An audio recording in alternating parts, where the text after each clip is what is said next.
안녕하세요. 안녕하세요. 저는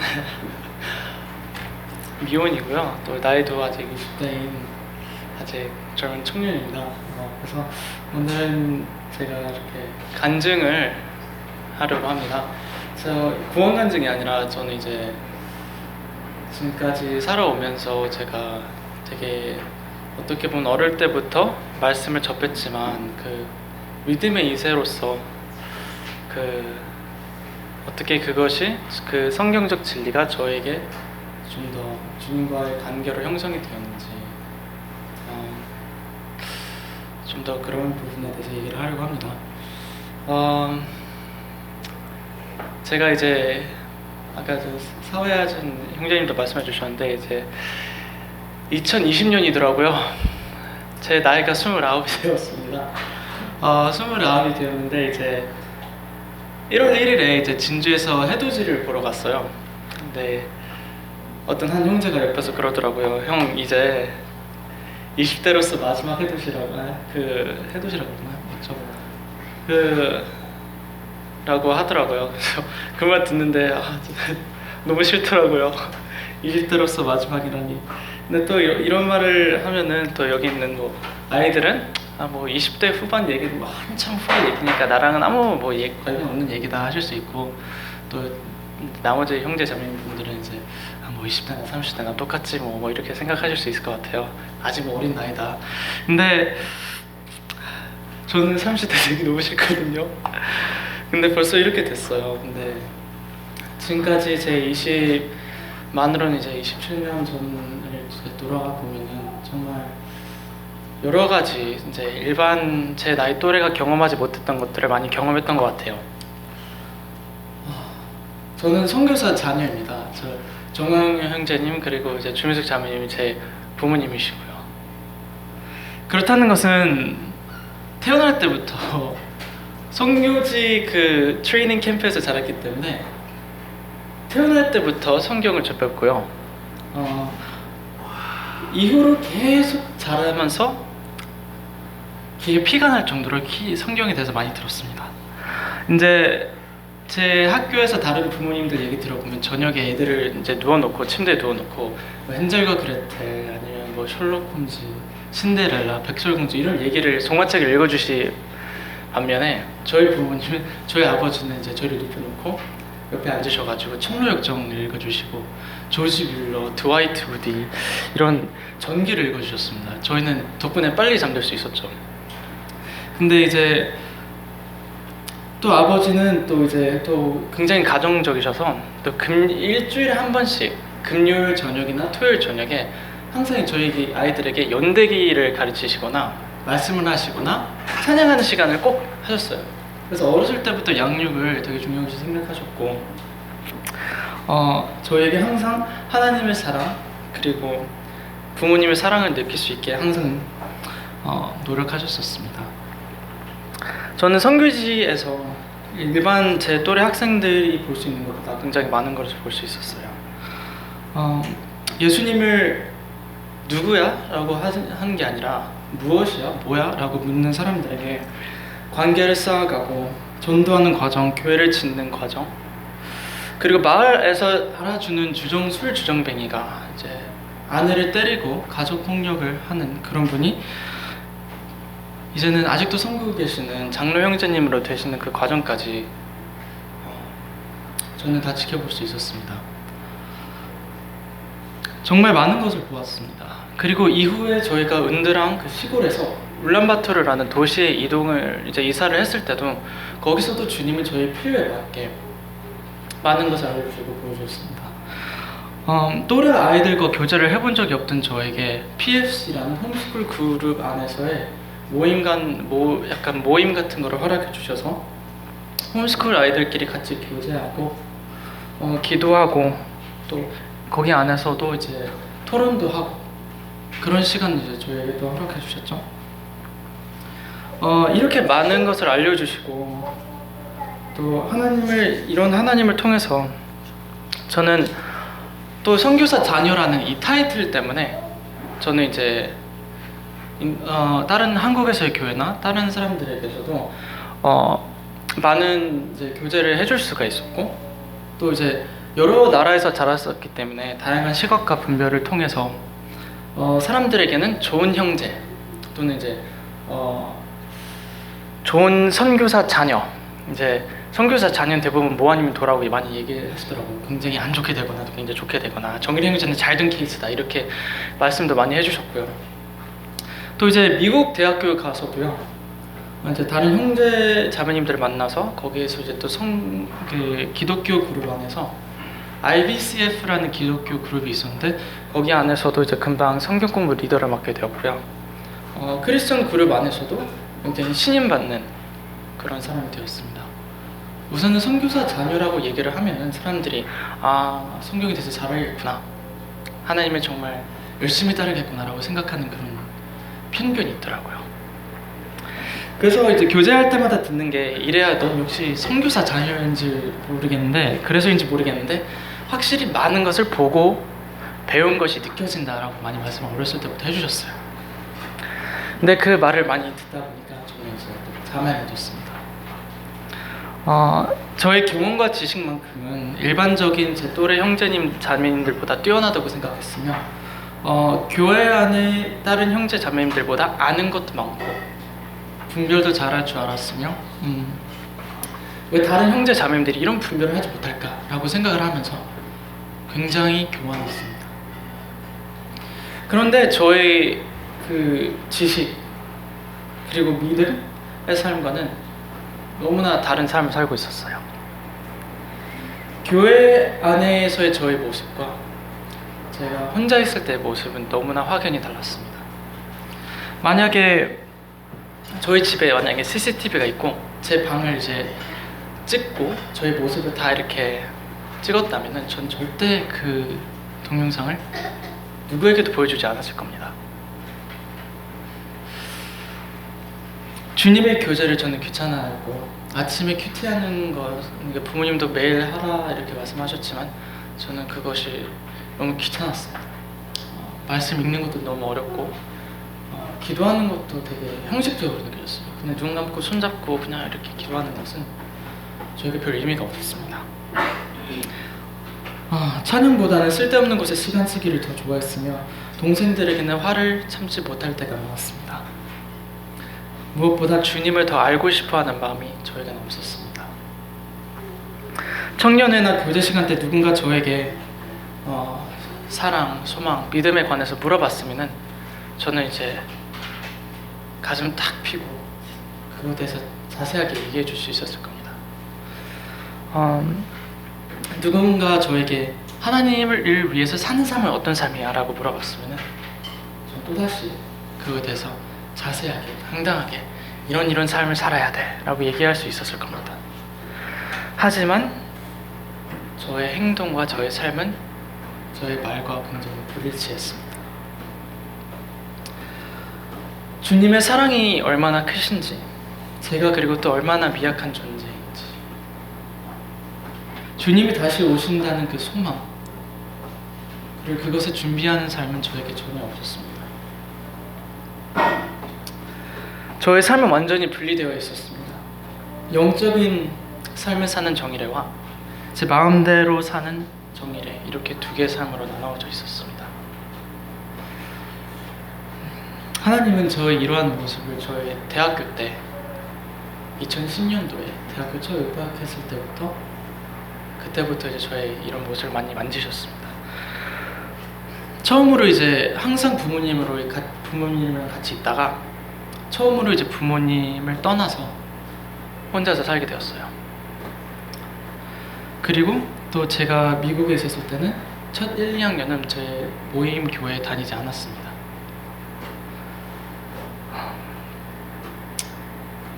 이제 그렇게 저희 생활이 이제 시작되자 이제 저의 믿음의 생활에 대해서 의심도 많이 되고 궁금한 것도 많이 생겼습니다.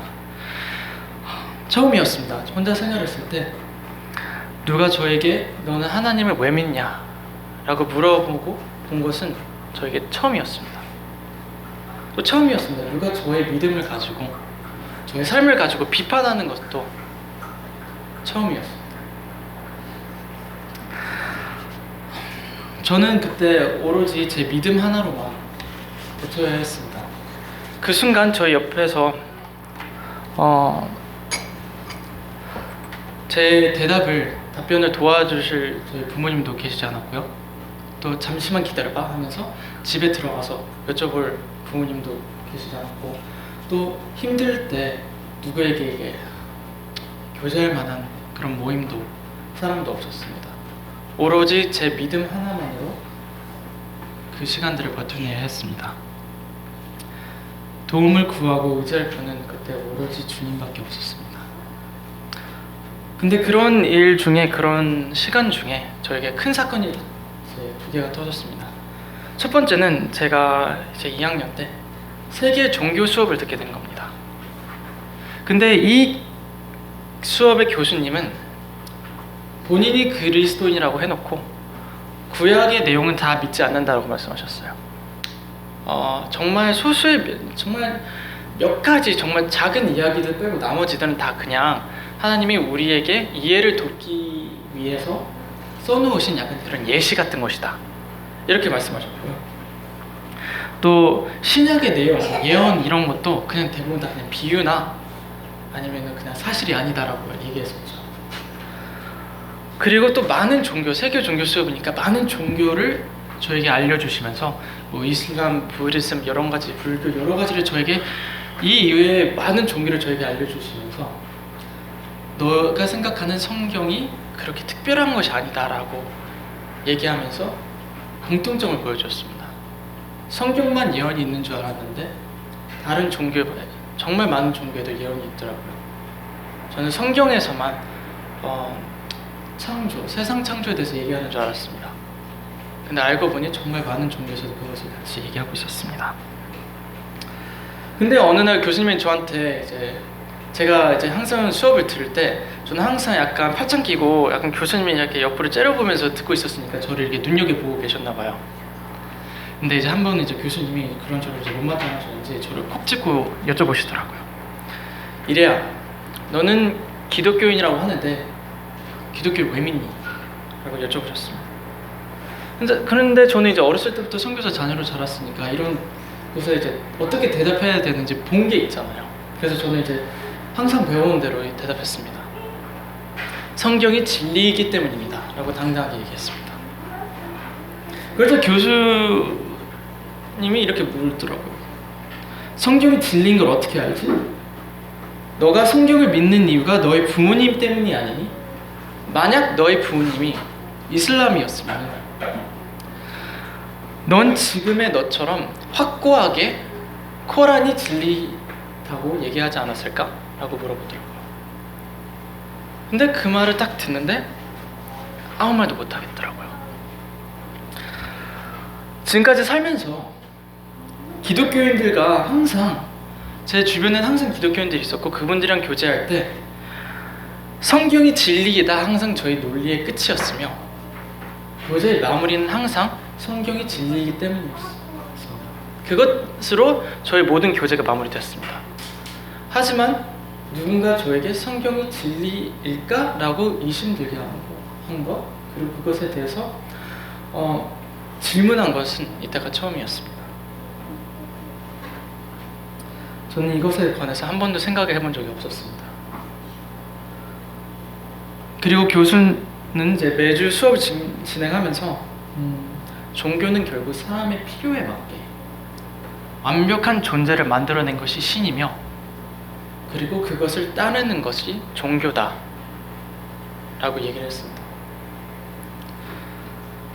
처음엔 말도 안 되는 얘기라고 생각을 했습니다. 당연히.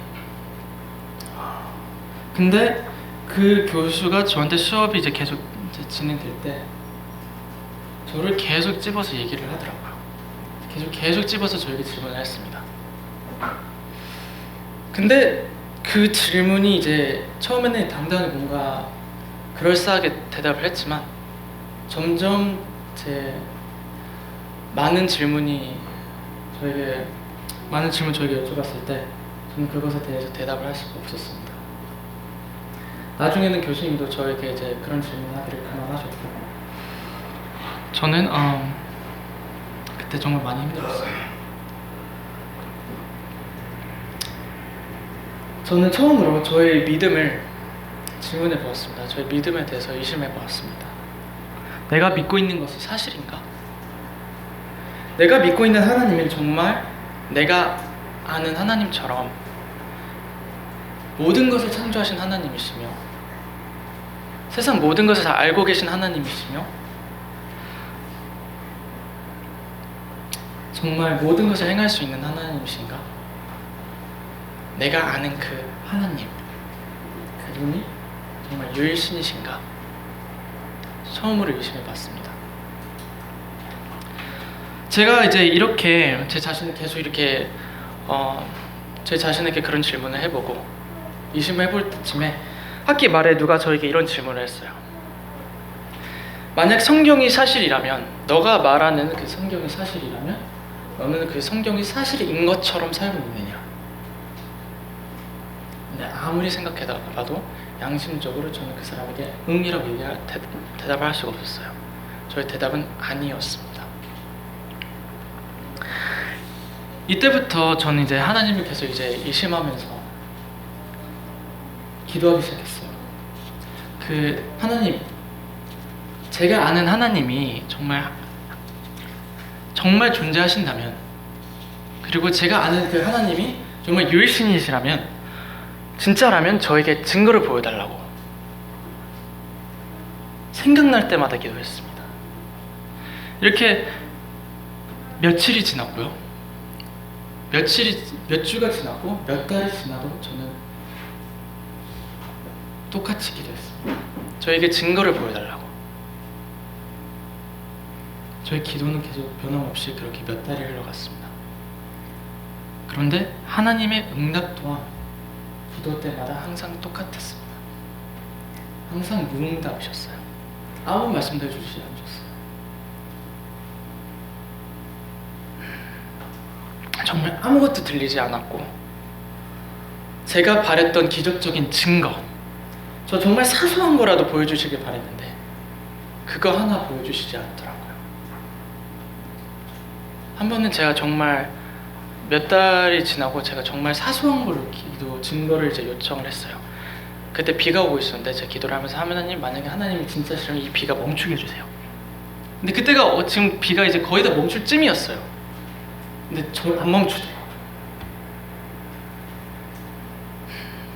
몇 달이 지나고 나서 이제 두 번째 사건이 터졌습니다.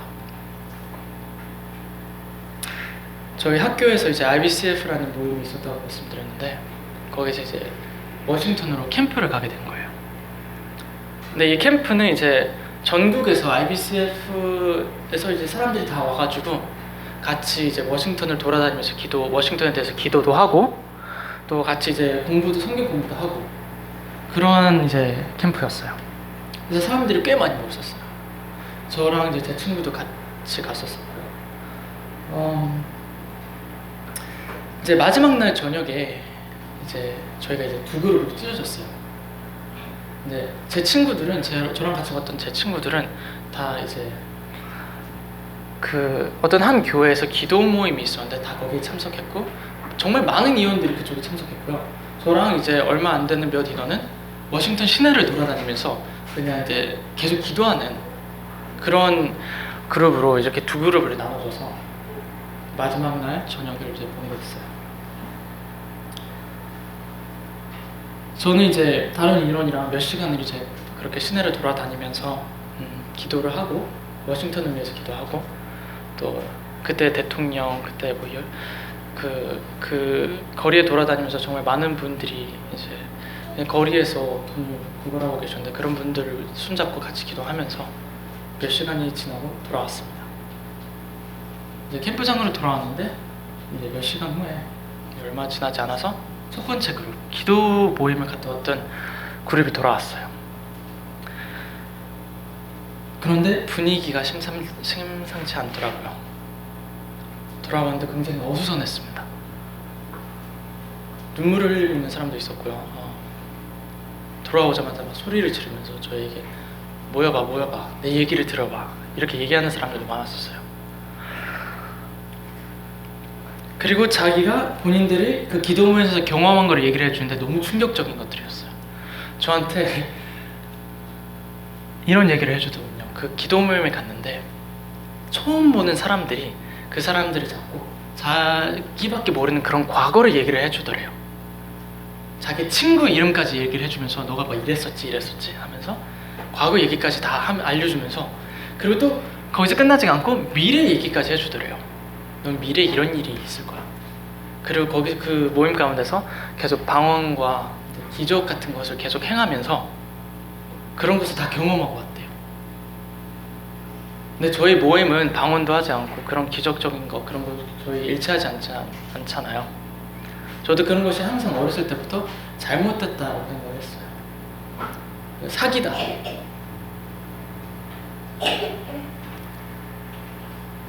근데 평생 그거를 믿고 있었는데 갑자기 거기서 사람들이 제 아는 친구들이 어렸을 때부터 대학교에서 같이 성경 공부를 해왔던 제 신실한 친구들이 거기서 그것을 보았다고 하니까 저는 이제 혼돈에 빠졌어요. 너무 충격이었어요. 그리고 저는 그때 뭐가 맞는지 몰라서 그 복도에서 혼자 쭈그려 앉아가지고 계속 몇 시간 동안 울었던 기억이 나요. 뭐가 맞는 거지? 그리고 마지막에 생각한 것은 이겁니다. 성경적인 진리는 사람마다 다 다르며 성경적인 한 가지 진리는 없다. 성경은 종교일 뿐이며 사람들의 필요에 맞게 사람들이 맞춰 믿는 것이 성경이다 라고 저는 그때 생각을 했어요. 제가 주님에게 간절히 기도했어요. 주님에게 증거를 보여달라고 그렇게 요청을 했는데 주님은 무응답이셨고, 결국 저는 그래서 같은 그리스도인들을 찾아가면서 그 사람들 마음에 이심을 품게 하였습니다. 그 사람들의 약점을 다 알고 있었고 어렸을 때부터 성경에 대해서 많이 알았으니까 오히려 그 사람들에게 되게 혼돈되게 하는 것은 저에게 어렵지 않은 일이었습니다. 제가 어릴 때부터 배우고 보았던 지식과 경험은 이때 전혀 도움이 되지 않았습니다. 사랑에 대해서 배웠고 믿음에 대해서 배웠고, 근데 이때는 오로지 말뿐이었으며 경험을 해보지 않은 저에게는 성경은 현실성이 전혀 없었습니다. 제 성경적인 지식이 경험을 통해서 제 것이 되지 않았기 때문에 제 지식은 아무런 빛을 발하지 못하였고요. 총알에 장전되어 있던 빈 총알 같았으며 저 앞에서의 종의 칼처럼 아무 의미 없는 지식뿐이 되어버렸습니다. 나중에 주님에게 더 이상 기도를 증거를 요청하기를 중단하고 제 마음대로 살고 있었을 쯤에 방학이 찾아왔고 크리스마스가 이제 왔어요. 근데 제가 몽골에서부터 알고 있던 친구가 저를 이제 살고 있던 콜로라도 주로 저를 이제 오라고 했고, 저는 이제 비행기를 타고 그쪽까지 날아가서 그 집에서 머물게 되었어요. 그때 그 친구의 아버지는 제 몽골에서 스쿨의 교장이셨고요. 제가 정말 존경하는 분이셨어요. 그리고 전 자연스럽게 그분에게 제 상황에 대해서 설명했어요. 제가 지금 믿고 있는 것은 이거며 생각하는 것은 이거다. 근데 제 생각과는 달리 그분은 걱정을 전혀 안 하시더라고요. 오히려 제가 이것을 생각하고 있다는 것, 경험하고 있다는 것에 주님께 감사를 하더라고요. 그분은 너가 믿고 싶은 것을 찾는 게 아니라 참 진리를 찾는다면 넌 분명히 그 참 진리를 알게 될 것이다 라고 말씀해 주셨어요. 저는 이 교재를 이제 되게 길 거라고 생각했는데 그냥 이 과정을 통해서 넌 성장할 것이고 참 진리에 대해서 배우게 될 것이다 라는 말만 짧게 하시고 교재는 짧게 끝났습니다. 그리고 근데 저에게 그 짧은 교재 가운데서 그 말이 너무 오랫동안 제 마음을 머물더라고요. 그리고 시간이 흘고 전 다시 주님께 또다시 기도를 했습니다. 주님 정말 실존하신 분이시며 제가 아는 그 하나님이 맞으세요? 라고 기도를 했는데 제가 처음으로 어떠한 대답을 들었습니다. 제 기도의 모순점을 주님이 알려주시더라고요. 이제 너는 지금 누구에게 기도하니? 라는 그런 질문이 저에게 들려왔어요. 만약에 제가 하나님의 존재에 대해서 믿지 않았다면 기도 자체를 하지 않았겠죠. 그리고 누군가에게 존재하세요? 라는 질문 자체를 애초에 하지 않았을 겁니다. 저는 사실은 주님이 사실이 아니라는 것, 존재하지 않는다는 것을 믿고 싶었을 뿐입니다. 로마서 1장 19절부터 20절을 보시면 읽어드릴게요. 제가 이는 하나님을 알만한 것이 그들 속에 보임이라.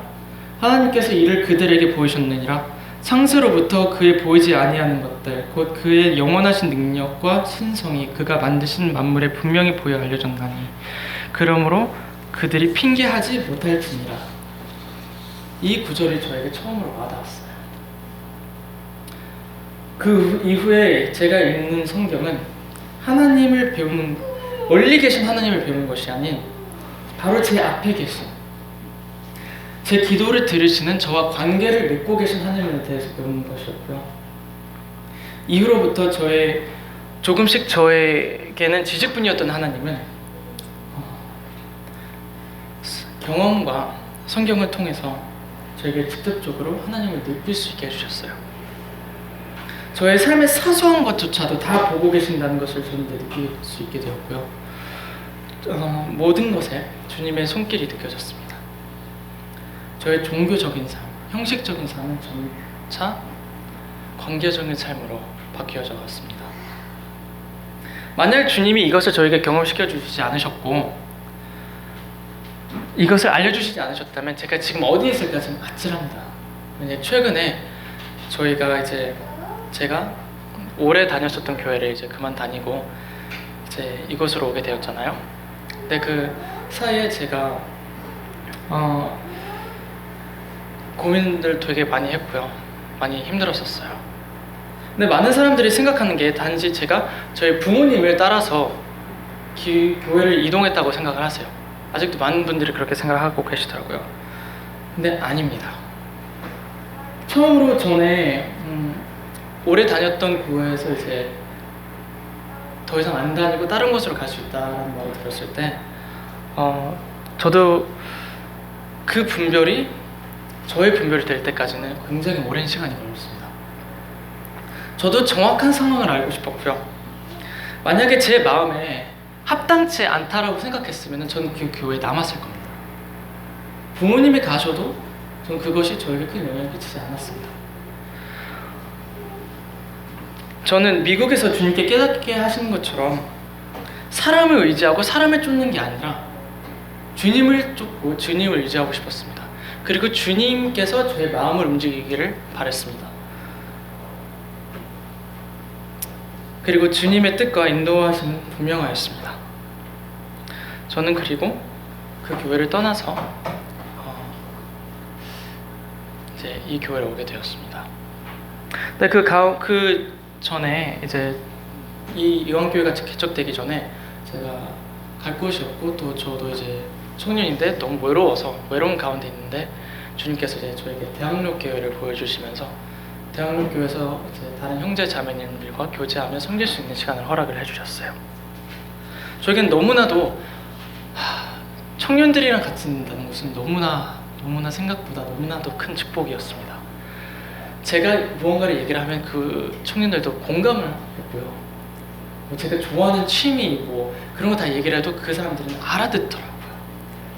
제 아버지께 제가 게임 얘기를 하면 얼마나 알아들으시겠습니까? 근데 형제들은 제 모든 얘기를 듣고 공감할 수 있었습니다.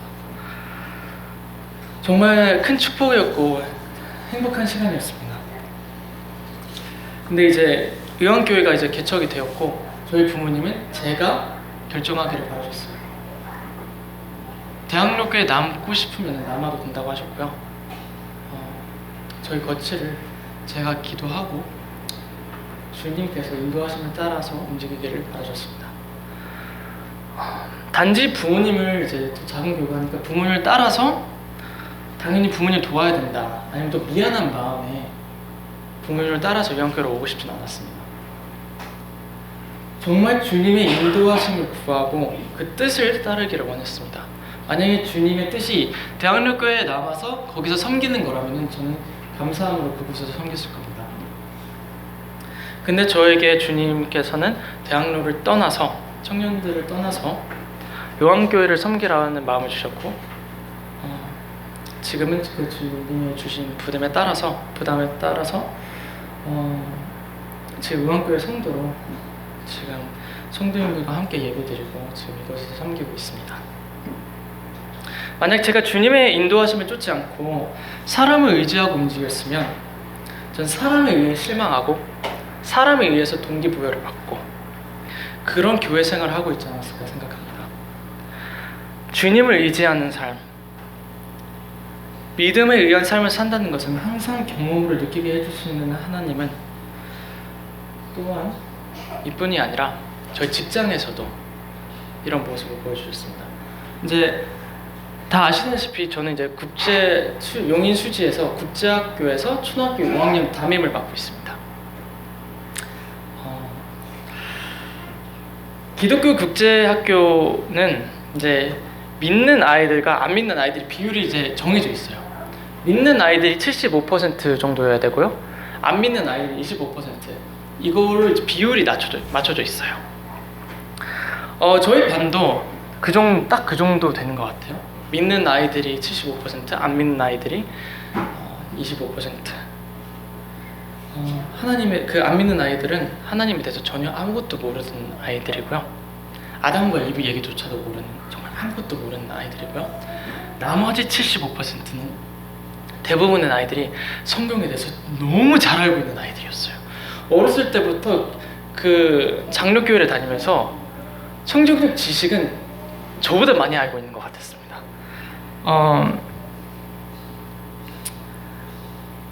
저희 최근에 저번 학기에 성경 골든벨 퀴즈를 했는데 저도 모르는 성경 인물에 대해서 애들이 술술술 대답을 하고 또 정말 너무 어려운 질문 저는 뭐지? 하고 있는데 하나도 모르겠는 거를 애들은 너무 쉽게 얘기를 하고 있더라고요. 애들은 5학년, 3학년, 2학년입니다. 너무 성경에 대해서 잘 알고 있었어요. 이런 아이들이 저희 반에 있습니다. 저희 반은 그리고 이제 아침마다 전 교생은 저희 학교에 아침에 큐티 시간이 있어요.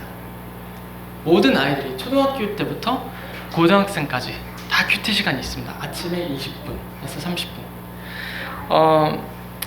중학교, 고등학교는요, 이제 아이들이 본인이 이제 성경을 읽고 그냥 스스로 하는 시간이고요. 초등학생은 선생님의 주도하에 큐티를 같이 합니다. 근데 제 5학년에서 큐티 그 책이 너무 별로더라고요. 아이들에게는 별로 무의미한 시간이었고 그냥 너무 흘러가 버려서 아깝다 싶어서 저는 교장 선생님에게 허락을 받고 연대기를 큐티 시간마다 가르칠 수 있게 되었습니다. 연대기를 가르치면서 또 나머지 수업 때에도 저는 초등학교 담임이기 때문에 모든 수업을 가르치기 때문에 아이들과 정말 오랜 시간을 같이 있습니다. 제가 웬만한 거기 학부모님보다 아이들과 시간을 더 오래 보낼 수도 있어요. 근데 연대기를 가르치면서 아이들과 함께 시간을 보낼 수 있다는 것은 아이들의 양육 또한 제가 담당할 수 있고요. 또 제가 연대 때 가르쳤던 하나님을 아이들에게 직접 경험시켜 줄 수도 있는 너무나도 좋은 환경에서 저희는 아이들을 가르치고 있습니다. 제가 연대기를 가르쳤는데 처음에는 잘 몰랐지만 나중에 가르치면 가르칠수록 아이들에게 변화가 찾아오기 시작했어요. 아이들은 항상 내용은 알고 있다고 얘기해요. 제가 아담과 이브를 가르치면 웬만한 애들은 저 알아요. 알아요. 저 아담과 이브 이렇게 돼서 이렇게 되는 거죠? 다 알아요. 그래서 저에게 그 모든 이야기를 다 알고 있다고 얘기했어요. 근데 아이들을 보니까 내용은 알고 있지만 그냥 스토리일 뿐 자기랑 연관되어 있다고 생각을 하지 못하더라고요. 저는 그래서 그 연대기의 모든 내용, 스토리를 가지고 아이들의 삶에 비춰보았습니다. 그 아담과 이야기는 정말 모르는 아이가 진짜 한 명 빼고는 다 알고 있었습니다. 근데 아담과 얘기를 해줬더니 아이들이 비난을 하더라고요. 아담과 이브를. 근데 너무나도 귀여운 이유로 아담과 이브를 비난했어요. 아담과 이브가 아니었으면은 호랑이랑 고양이랑 지금 뭐 같이 서로 안 잡아먹고 같이 살고 있었을 텐데 쟤네들 때문에 육식 동물이라는 게 생겼다. 아담과 이브가 저 나쁜 짓 하나 안 했으면은 우리가 뭐 지금 뭐 공룡 등에서 뭐 이렇게 미끄럼들도 타고 그랬었을 텐데 아담과 이브가 잘못했다면서 너무 비난을 하더라고요.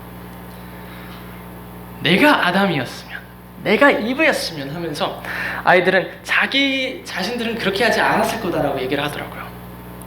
그래서 애들이 저한테 자꾸 와서 그래요. 그 쉬는 시간에도 저한테 찾아와서 과일 그렇게 많은데 왜 하필 그 하나님 먹지 말라는 그 과일을 먹었는지 자기는 이해를 할 수가 없대요. 그래서 제가 이제 이 반응을 보고 아이들에게 물었어요. 너희는 주님이 말한 거를 지킬 수 있니? 했더니 아이들이 당당하게 네! 라고 얘기를 하더라고요. 그래서 그래? 그러면은 성경에 부모님 말씀을 그렇게 들어야 된다는데 그리고 또 이제 너희 부모님이 선생님 말 들으라고 하는데 그럼 너희들은 그 하나님 말씀 다 듣고 있니? 하니까 애들이 조용해지더라고요. 네, 저 이제 끝나지 않고 제가 이제 고역한 선생님이기 때문에 애들에게 또 보여주고자 해서 그럼 오늘 게임을 하나 해보자. 여기서 오늘 선생님 말을 오늘 딱 하루만 선생님 말을 완벽하게 들으면 선생님 선물을 하나 줄게. 선생님이 불순종 딱 한 번이라도 하면 선생님 너 선물 없어 이렇게 얘기를 하고 게임을 시작했어요. 단 한 명도 성공하지 못했습니다. 7시간, 8시간 동안에 그 성공한 아이는 단 한 명도 없었어요. 근데 이 수업이 끝나고 나서 아이들의 반응을 봤는데 신기했어요. 이 이후로부터는 성경에서 잘못된 행동, 죄악을 보면서 아이들이 아휴 저 사람들 하면서 비난하지 않고 나도 그럴 수 있겠구나 라는 생각을 하게 되더라고요. 오히려 비난하는 사람들은 점점 줄고 오히려 그것을 통해서 나도 그러는데 라는 아이들이 많아졌어요. 심지어 제가 소돔과 고모라의 그런 죄악된 그런 삶을 아이들에게 얘기해 줄 때도 심지어 그때조차도 아이들은 자신을 비교하면서 나도 그럴 수 있지 않을까라는 생각을 하고 있더라고요. 근데 이런 거는 이제 쉬운 연대기 내용이었습니다. 근데 여기 형제 자매들도 알고 계시다시피 정말 대답하기 어려운 질문들이 있고 내용이 있어요. 저에게도 그 질문이 찾아왔어요. 한 아이가 연들기를 가르치는데 제가 이제 기도의 응답에 대해서 가르치고 있는데 한 여자아이가 믿지 않는 아이가 손을 번쩍 올리면서 굉장히 무뚝뚝한 얼굴을 쳐다보면서 물어봤어요. 전 제 할머니를 굉장히 사랑했어요. 근데 할머니가 위독하셨어요. 저는 그래서 할머니가 돌아가시지 않기를 그렇게 기도했어요. 물론 언젠간 돌아가실 줄 알았지만 그래도 조금이라도 늦게 돌아가시기를 기도했어요. 그런데 한 번은 전화를 받았는데 할머니가 위독하시대요. 그래서 최대한 빨리 갔는데 저희가 도착하기 5분 전에 돌아오셨어요. 저는 할머니가 돌아가시는 그 모습조차도 보지 못했어요. 하나님이 저를 사랑하신다면 적어도 할머니가 돌아가시는 그 순간만큼 볼 수 있게 허락하시지 않았을까요? 하나님은 저희 할머니도 저도 제 가족도 사랑하지 않으시는, 응답을 들어주지 않으시는 하나님이신 것 같아요. 그리고 만약 선생님 말씀이 옳다면 저희 할머니는 그렇게 어이없게 지옥에 간 겁니다. 저희 할머니 지금 지옥에 있나요? 라고 물어보더라고요. 코끝이 찡해졌어요. 어떻게 대답해야 될지도 몰랐고 마음이 너무 아프더라고요.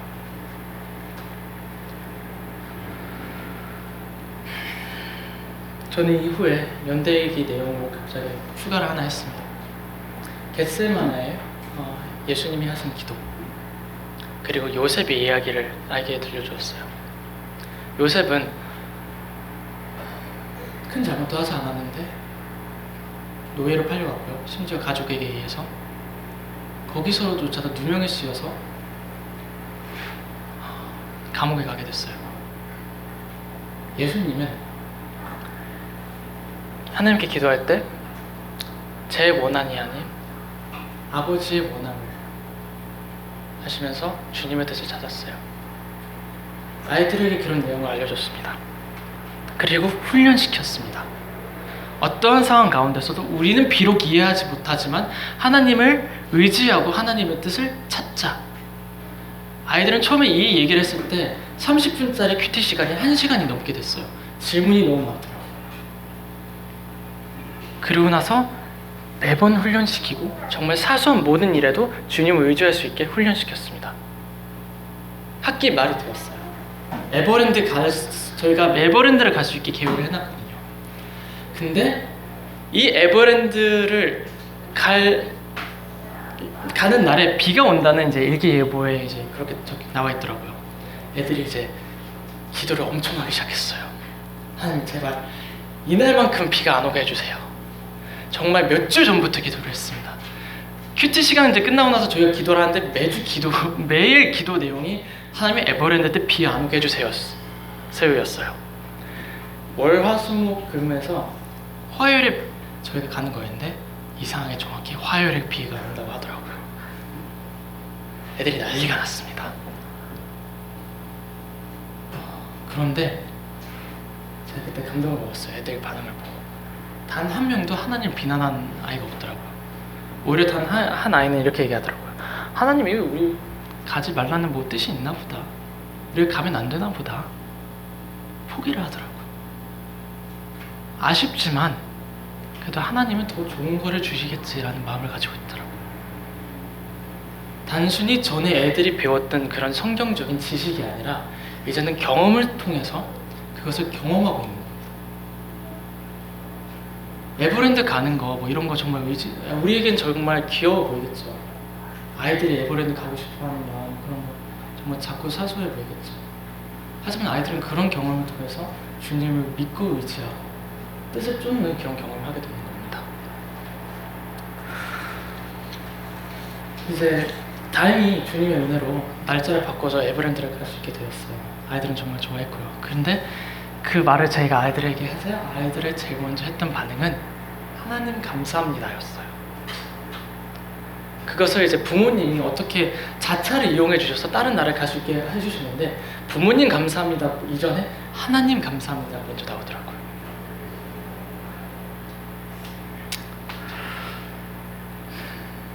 저는 그 반 아이들의 변화를 지금도 보고 있습니다. 근데 저뿐이 아니에요. 주변 선생님들도 1, 2, 3, 4학년 선생님 그리고 심지어 중고등학교 선생님들도 저희 반 아이들을 보면서 애들이 너무 달라졌다 그래요. 성숙해졌다. 작년에도 그랬습니다. 근데 올해에도 똑같이 모든 선생님들이 저희 반 아이들을 보고 성숙해졌다. 영적으로 신실해졌다라고 얘기를 해요.